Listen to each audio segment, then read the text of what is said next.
କେତେବେଳେ ଆସିଲ? ଏବେ ଆସିନି। ଚାଲ ବାଢି ଦେମି ଭାତ।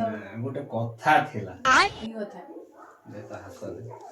ହାତ କଣ ପାଇଁ? ଦେ ଗୋଟେ କଥା ଅଛି ବା। ଗୋଟେ ଶପଥ କରିବାର ଅଛି ଆମର। ଏତେ ଦିନ ହେଲାଣି କିଛି ଆମେ କରିନାହାନ୍ତି। ଗୋଟେ କଥା ଆମେ ଦିନ ମିଶିକି ଶପଥ କରିବୁ। ମୁଁ ଶପଥ କରିବି। କରିବୁ। କିଛି ଇଆଡୁ ସିଆଡୁ କଥା ନୁହେଁ ତ? କିଛି ଇଆଡୁ ସିଆଡୁ କଥା ନୁହେଁ, ପୁରା ଭଲ କଥା।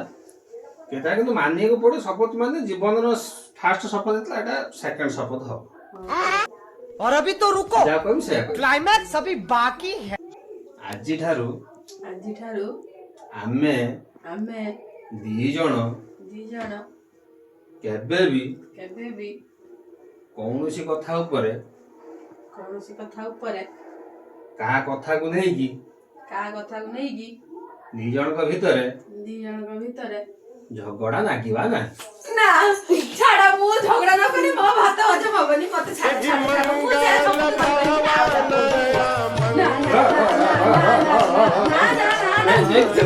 रुको जरा सबर करो। ଯେତେ ଯାହା କନେ ଯାହା ହେଇଯାଉ ପଛେ ଇଏ ମୋ ସାଙ୍ଗରେ ଝଗଡା କରିବା ଛାଡିବ ନାହିଁ।